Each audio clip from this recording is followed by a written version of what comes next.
My son makes terrible things happen when he says, I spy. Liam was always a hollow child, but I compensated for his callousness with my boundless love, and I still love him. That might horrify you after learning what he did. A mother cannot wrestle with her biological predispositions, as much I have longed to do so. If you have a warm, empathetic child, I suppose you might not understand. That's a good thing. I do not want to believe the existence of others with Liam's perturbing power. I spy with my little eye, Liam began. Something beginning with F. Falafel? My husband David eagerly asked. Huh? My 6-year-old son blankly responded. Ignore your father, I groaned. He's just hungry. Fire? Alicia teased. Liam walloped his older sister on the upper arm, briefly furrowing his sturdy brow. He quickly composed himself, but I saw that fleeting flicker of humanity. Fear was the only emotion my son ever seemed to possess, and only the mention of fire could elicit that response. Alicia, I howled, what have I told you about scaring your brother? He scares me constantly, Alicia huffed. Well, you're nearly a grown-up. I expect you to be the mature one. I sighed. What about Field, Liam? Liam shook his head and smiled, but it was not a warm smile. It was not a human smile. It bubbled with boiling brutality, like a poison-laced broth. His pause filled me with terror. Fox? He whispered. David scoffed. Fox? Where did you see? My husband slammed the sole of his boot into the brake pedal before he finished the question. The rubber of my Range Rover's tires scorched against the tarmac, and the bulky vehicle drew to an emergency halt. A fast blur of red materialized on the road before us. We found ourselves eyeing a fox. That ordeal occurred a year ago. We often talked about the unsettling nature of the coincidence. How had Liam known the fox would be in the road at that exact moment? Had he seen one a few minutes earlier?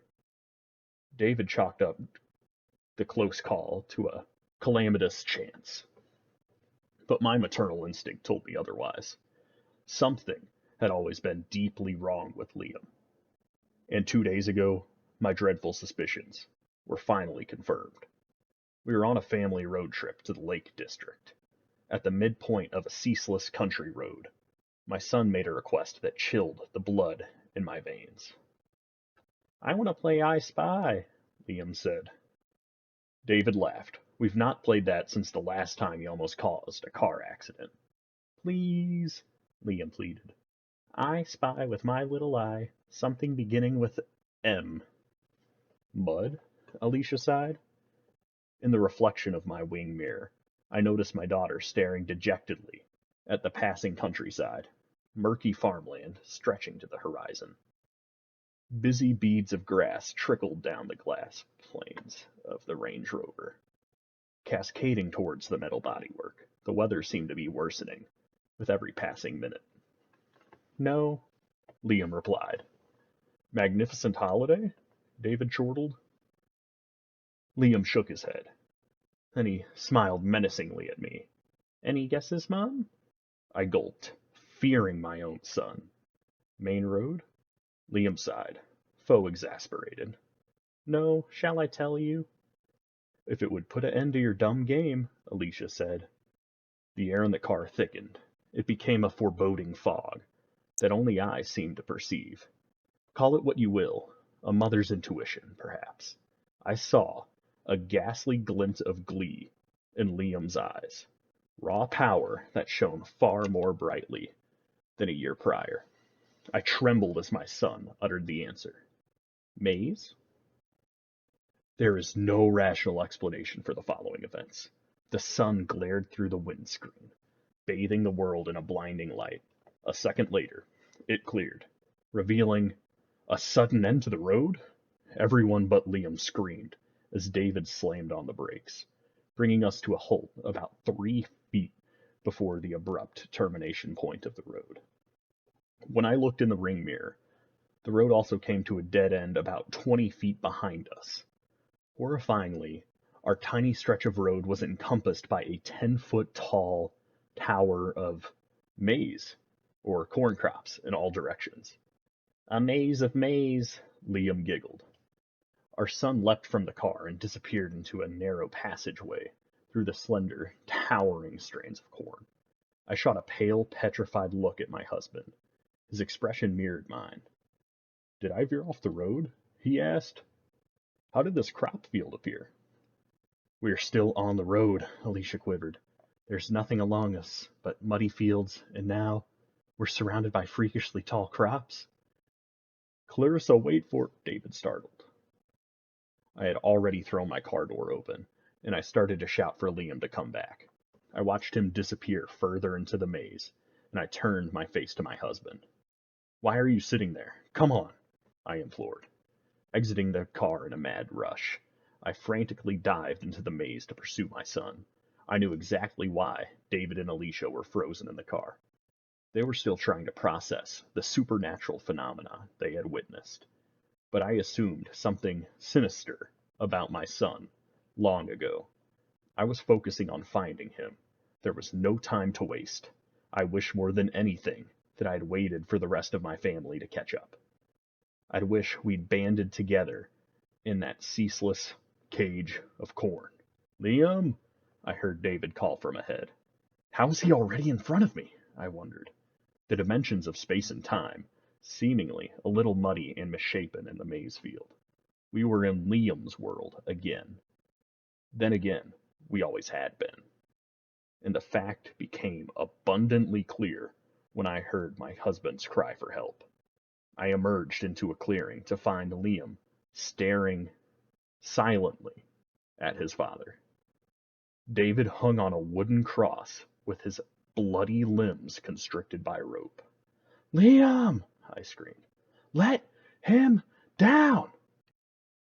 My son's smile was beyond cruel. Cruelty is a human construct. It was an insidious grin from the bowels of hell. "You made it to the end of the maze. Well done. Now let's play I Spy with my little eye," Liam began. "Don't," I whispered. "Something began with the letter I," he finished. "I don't want to play, Liam," I sobbed. "Please, let Daddy down. I'm not mad. I just—" "Guess," Liam growled. Synchronizing with his guttural outburst, the gray, rainy clouds darkened to black, and thunder rumbled. I suddenly realized the worsening weather during the car journey must have been caused by my unholy son. I whimpered tearfully, "Insects?" Liam smiled. "No, Mummy. Insides." The scene that unfolded before me was unthinkably terrible. It has plagued me for the past few days. I have no doubt that it'll plague me for the rest of my days. David started coughing. Crimson specks sputtered from his parted lips. The following sounded like a hefty wad of paper being torn in two. It was almost as horrifying as the piercing screams that escaped David's throat. It was the sound of his flesh peeling backwards, as if he were being unwrapped. Red meat was slowly uncovered. I could only watch the helpless horror as the man I loved was turned inside out, organs starting to spool from his mouth, and the life drained from his eyes, which were starting to fill with blood. It was a brief spectacle, but one that plays endlessly in my mind, and when it was all over, Liam silently surveyed me. He was hoping for a specific reaction, I think. My sinister son was about to say something when a noise interrupted his thought. An engine. The Range Rover. Shredding through the edge of the maze field was a blazing box on wheels. My daughter was not behind the wheel, thankfully. The driverless vehicle, propelled, as I would later discover, by a weighty handbag on the accelerator pedal, plowed into the clearing. Liam screeched as it barreled towards him.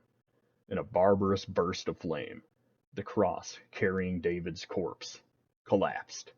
The smell of burning flesh, wood, corn, and diesel filled the air. Following a dazzling burst of sunlight, the real road and its earthly surroundings returned.